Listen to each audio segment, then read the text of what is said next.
I'm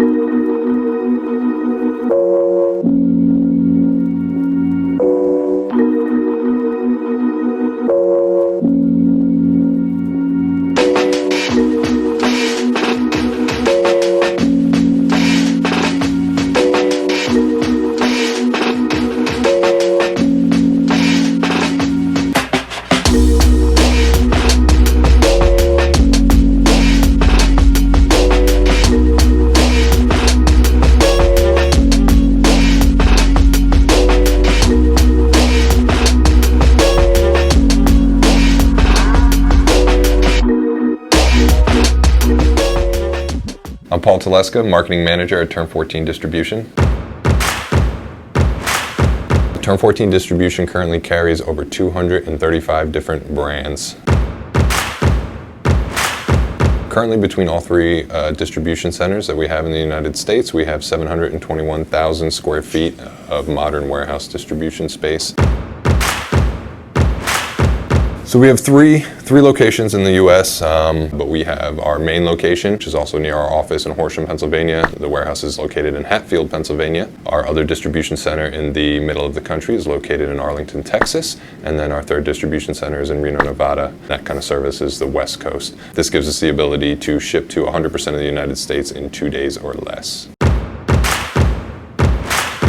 We do sponsor different drivers and vehicles throughout the automotive industry. Currently, we sponsor Dai Yoshihara in Formula Drift, and we sponsor John Urist in the NMRA. Smaller partnerships through some of our suppliers, through like Liqui-Moly, Stephen Miller's Racing. We sponsor Camaro through them. Right now, obviously, off-road and overlanding has been a big target for a lot of companies, and it's probably the next area where you'll see some representation from Turn 14 Distribution.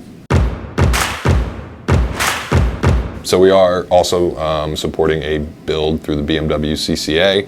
We're helping to support a raffle car that they'll be giving away at the end of the year. It's a BMW M5 and F90. And again, we're kind of helping to supply different parts that Turn 14 Distribution distributes, including KW, Akrapovic, BMC filters. And again, those are kind of some of the builds that we're involved in throughout the year. And we're always involved with Daijiro Yoshihara, since we sponsor him through Formula Drift. As we do our SEMA planning, we usually plan to have a build at those events as well. I can't really speak to any of that yet. So. I think one thing I like about the automotive aftermarket that I've learned after being in the industry is how kind of tight-knit the community is. I think everybody has the same general interest. We're all enthusiasts. We all want to succeed, and we all want to, see our industry flourish. And I think that's one of the driving factors that keeps me in the automotive aftermarket. Ooh, my dream car. It's going to be two choices, a little outside of the box from what most people probably think I would want, but it's probably going to be a Porsche 959 or a Ferrari F40. I mean, it could have been, my first mod probably was something as simple as putting a cone filter from AutoZone on my first car. I did cut the springs on that thing too, so we'll just leave that at that, and that's early modification days. Yeah, I've had underglow. I mean, it's making a comeback though. Underglow's making a comeback. So I had underglow in my car and under my car, and now you can buy cars from the dealership that have underglow inside right out of the box. So hey. Well, it's never one modification, so it's either going to be a combination of wheels and suspension, or it's going to be a combination of wheels, suspension, exhaust, and intake. So I feel like those are the first mods you should do to a car.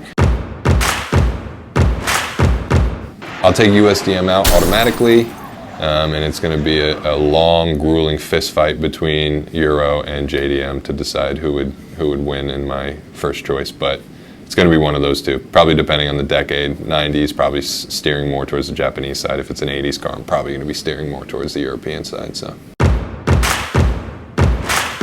without sounding biased, it probably would be Dai. John is an awesome driver too. All the drivers that we partner with are great guys. They're humble, they're down to earth, very approachable. They don't have chips on their shoulders or anything like that. And that's one of the greatest things about some of those partnerships that we have. I'm a big Lewis Hamilton fan, so I guess maybe that would probably be where I'd go, outside of people that I know personally. So, I was a big fan of Dai's AE86 build, and I think it kind of goes back to my 80s, 90s, well, really 80s, but then early 90s nostalgic. And again, that's kind of when I grew up. So those are the things that I'm heavily attached to. And without sounding super biased, that car, that AE86R was an awesome build. Everything was done very cleanly. The paint, the design, the wrap, everything just to me was really well executed. BBS wheels, radium fuel system, the KW suspension. Without sounding biased, I hate to say it, but that was probably one of the coolest builds. I love Road Atlanta. It's just an awesome track to attend. I also like Atlanta itself as a city, even though it's nowhere near the city. But I'm a big fan of Road Atlanta. It's just some of the heritage there that you get when you drive by the BBS facility and all that kind of stuff. It's an awesome track. So. I like autocross because I like how grassrootsy it is. I like just walking to the park, which is close to us, where I live in Pennsylvania. They'll do autocross during the summer, and it's just cool to walk out to the park and watch a bunch of guys who just have a bunch of cars they want to throw around some cones. I am originally from upstate New York, deep in the country, so I'm going with the countryside drives. There's nothing like a nice windy road down what they call a mountain, but it's really just a big hill, so it's quite fun.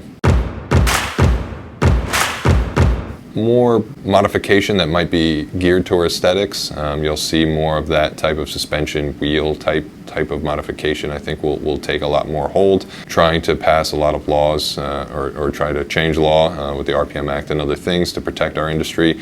And I think consumers can tend to be concerned with not being able to pass emissions testing and things like that. More modification in the EV market, and as well as, you could even say like the off-road side-by-side market as well. People are always going to want toys, and they're always going to want things that go fast. And, if they start to regulate our dailies, well, we'll just build more race cars. So.